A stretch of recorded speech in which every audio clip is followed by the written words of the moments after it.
Hey y'all, Megan here from Romance by the Book with the lovely Marielle. Hello. And this is week 2 of April for A Gentleman's Gentleman by TJ Alexander. Yes. We're having fun so far. Yeah, it's a really neat kind of character study, I think. And we're having a good time getting to know these two. Yes. Um this Earl and his valet. Yes. So Christopher receives correspondence from his tailor to come that day. And of course, Harding wants to go too, because obviously he's the valet. He's involved in the clothing. Or he's supposed to be. Christopher is like, no, Christopher is unequivocally no. horrified at the very idea. The thing And that's yet interesting is that like you already like you've the beginning of this chapter is, like you see him kind of like, ugh. He's having breakfast in the very proper like sitting room. He's being served by like the maid. It's like not, he would rather be in the kitchen at with home. Cook and Yeah. Plankton at home. And so it's like he's in his head is like the one thing that is good about London is that I can go have a private like consultation with my tailor. Yes. And here's Harding going, I'm He's like, pretty no, I'm sure going to be there this too. is exactly what my job is supposed to be. And Yeah. I am very much needed at this appointment. And he's just like, And it's really funny because at this point, Christopher's like, no, absolutely not. And then in the next scene, they're both in the carriage going to the appointment, and you're like, what happened? being like holding his like wig to his Yeah. head because Christopher is basically like taking all the turns like a little faster than is Is strictly safe. necessary. Yes, There, yeah, and it's anyway, he's grumpy about it, it's but very funny. But he's he's there. coming. Yes, so they arrive on Savile Row to meet Monsieur Etienne Charbonneau, which is his tailor, who Hmm. is hilarious, and they are very clearly very good friends. He's like Harding. Charbonneaus are very French, and he's like, I had a feeling based Based on the on the name. name. And he's like, no, but really though. And sure enough, first thing he does is pop out and like kiss him on both cheeks twice and on his nose. And Harding kind of looks appalled, and Christopher is like, French. Like I said, they were very Told French. you to prepare yourself. It was funny. The thing that is interesting is that there is a bit of a like eye daggers happening Oh yeah. between Etienne and Harding, and I don't know if like you get the feeling that Christopher is just kind of like, Harding's kind of grumpy. I guess he really did want to come into this Very sitting with clearly me. jealous. Very clearly to the reader, jealous as hell of his close friendship with this other man. Because So they're like, we're gonna have some time privately. You go do something with go yourself. eat And lunch. he's Yeah. just like, Uh-huh. Yes, he is very put up by this, obviously. And so meanwhile, Christopher's thinking back to when he first met Etienne. He was fresh out of uni. He kept approaching tailors, but was too nervous to actually go through with a fitting. And when he shows up to the Charbonneau's shop, he can clearly tell from the beginning that Etienne is different. Um, Etienne, he's like knew who he was because he's like the entire town has been trying to clothe you and you keep running away. Like, what's up, you know? And he tells him like there's nothing under there that's gonna be nothing is like a shocking problem. to And me. he's kind of Yeah. like, He's maybe. like, "Are you so sure of that?" basically. And Etienne's like, "Listen, the dressing room's like a confessional and I'm your priest. Like no one will know anything about anything that goes on here from me." And so like regardless of what is happening, like don't worry, basically. And so Christopher gets undressed and Etienne was very nonplussed about the So whole really thing. interesting though, because he starts to measure for pants or, like trousers, I guess, Hmm. and says, breeches. I can't remember what they were at this time, but Yeah. anyway, he says like, "Which side do you lean?" or What something, side do you dress and on? Is what and he's he like. Yeah, goes, he's like, "Neither," and he's like, "Oh, either. perfect. You'll have straight lines, like Right, you'll have the perfect dream." lines. Wonderful. He's Yeah. like, "It's the dream," and so it's like he really is very like, no matter what Super gets thrown not at him, caring about he's it. just like, "Sure." And he even recommends him. He's like, I recommend the thicker linen for your shirts. That way you won't have to worry about, anything showing through. Like he's very like nonchalant about the whole thing. And Christopher just like falls in love with him. I feel like a little bit like in that moment. And so he introduces them to each other, and then they start speaking French. He starts speaking French with Etienne because they assume that Harding, being brought up as a servant, like doesn't speak French, Wouldn't. which doesn't seem like a safe assumption considering he doesn't know that much about him, but fine. And so And he does know how Etienne to is, ride a horse like real well. yeah, There's a couple of things that have already been like, and he does. Christopher is like his face. For a second, I wondered if maybe he could he understand, but then I understood. was like, nah. Because Etienne was basically like ogling Harding, like, and Christopher was feeling territorial about it, and that was like what they were talking about. It was very cute. And so yeah, they send Harding away to go eat lunch so that they can have the fitting in private. And so they go back and he shows Christopher this compression vest that he has been working on for him so that he won't have to use like linen bandages It just anymore. so we've Um, already like a couple times noted that the bandages chafe, that they're lumpy, that there's, like there's problems with this yeah. situation. And so he is It's like, just it's the kind only of thing like he's a ever girdle. had, so he didn't really have a choice. Yeah. So he's been working like innovating something that It's like a will do the canvas, so it has no give really, and like it fits like a glove, and like he it said does on the it. side so that he can do it himself rather than it being like in the back or something like that for the Yeah, he fastening. also said that it's like the concept is similar to a girdle, but it's just gonna try to keep everything smooth. Right. Um, which Christopher is like, He's thrilled. get me a million. And he's Yes, like, well, like I how could many can probably you do make like me? eight. Yeah. Like it's Yes, and it was very sweet how excited he was about it. And so they have some wine and they chat about all the things, including Christopher needing to get married and the whole predicament with that. And Etienne suggests that he meet a Miss Verbena Montrose, um, because he feels like she would be down for that type of situation, I guess. She really doesn't good have a with the dowry. publics, and then like she has money, so she doesn't need money, and then like she doesn't, and he's like, I think she'd be down to keep your secrets, and also like wouldn't care if you were like, hey, you can live a life and do your And do thing. your She thing. Yeah. probably would be fine with that. And so Christopher promises that he will find a way to like get acquainted with her. So the next day the actual official invite comes to that ball. And he decides to tell Harding about the will and why it is that he needs to find a wife. And then they talk about what he'll wear to the ball, and Harding says he might have an idea about helping to find a proper wife. But he needs to make some kind of inquiries and like, is that okay? And Christopher's like, yeah, that's fine. Like, go for it. Um, and so at the He does mention Verbena, and Christopher is like, I mean, not Christopher, but James Harding is like, I thought you said you didn't have anyone in mind. Like, Yeah, it's funny how quickly he gets jealous. like, what? Yeah, And he's then so he's jealous. like, no, I've never even met the lady. I've just was told that she might be a good candidate. He's like, Right. oh, okay. Well, Well, I too let me can make help some you. inquiries. Yeah. So at the ball, Christopher finds his friend Chester, who is in quite the state. He is apparently in love with a lady who is also in love with him, but her father will not allow Wait, them to like marry. caveat is that Chester's always in love with somebody. He's a poet. So this time it seems like it's like a lady, Yeah, which instead of is like different some than serving girl. normal. Yeah. And yeah, but Well, and still, he's it's like, not that's good even enough. worse because she loves me too, and like her father won't let us get married. But he does agree to introduce Christopher to Miss Montrose. So they go across the room and they're introduced, and Miss Montrose gives him Surrounded by suitors, by the way, like surrounded. not in want of any attention.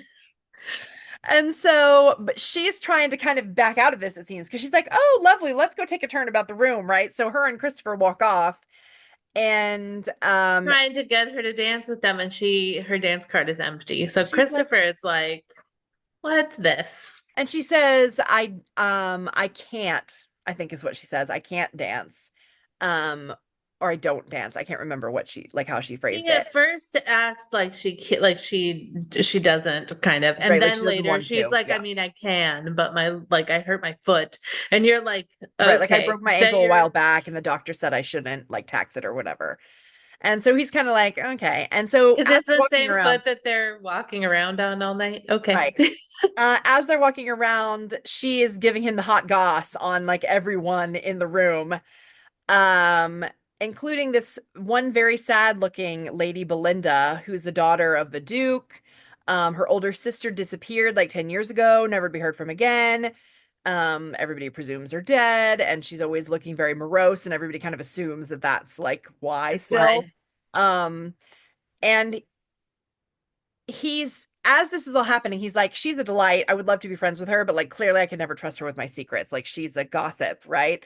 And so he's also getting a little bit overwhelmed by the ballroom and everything, and he decides to go out for a walk in the garden. So he kind of leaves her to it, and he goes outside.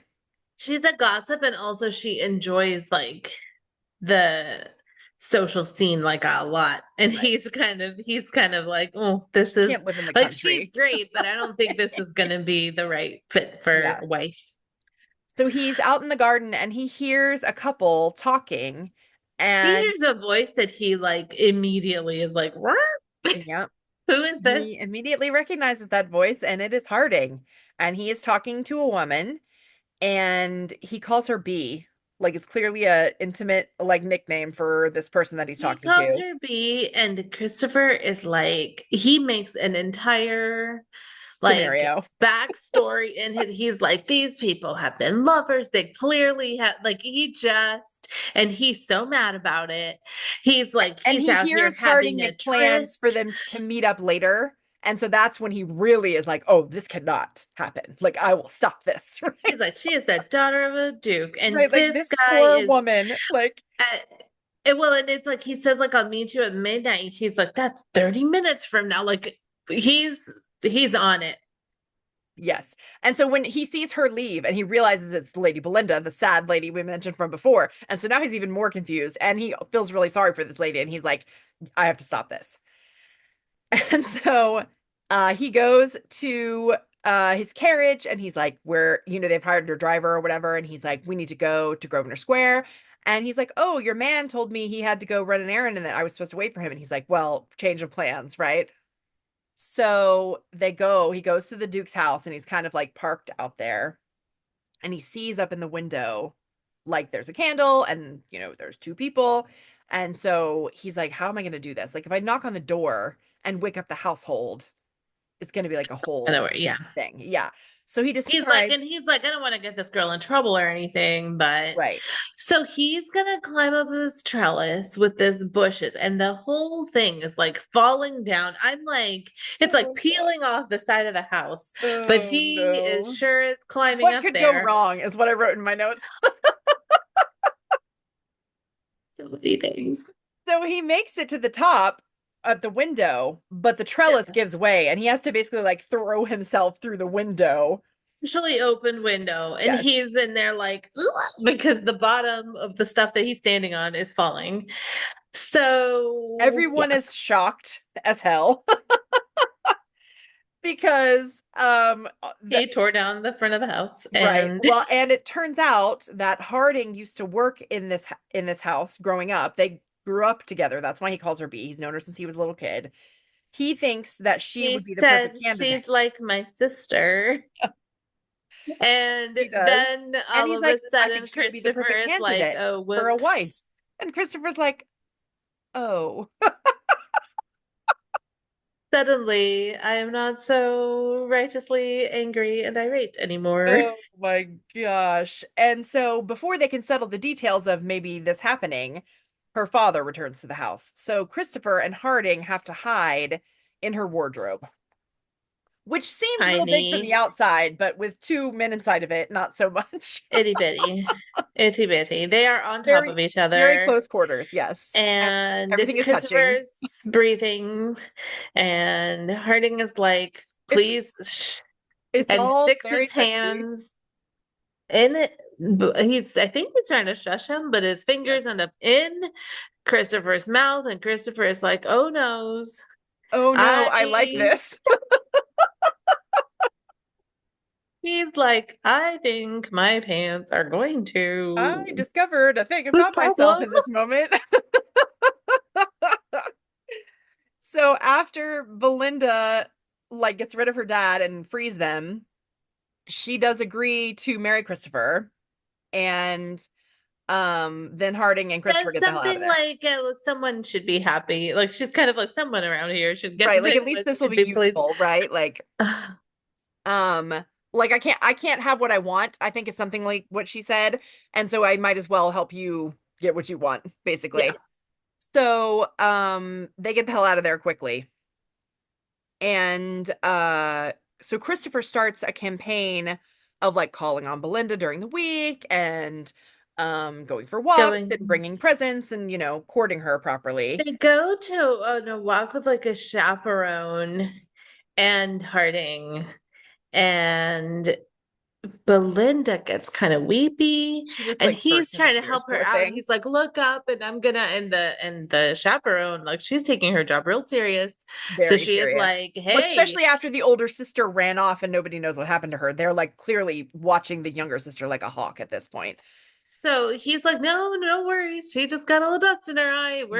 Yeah, But then there's like foot traffic and whatever, and they end up kind of they managed slipping to kind of get away, away a little. Yeah, which is kind of good because Christopher is like, I really like this girl, but also like I cannot marry someone unless they know what they're getting into. right. And I can't have this conversation like with people. And also he wants to know why she's crying, like what's going on with her too.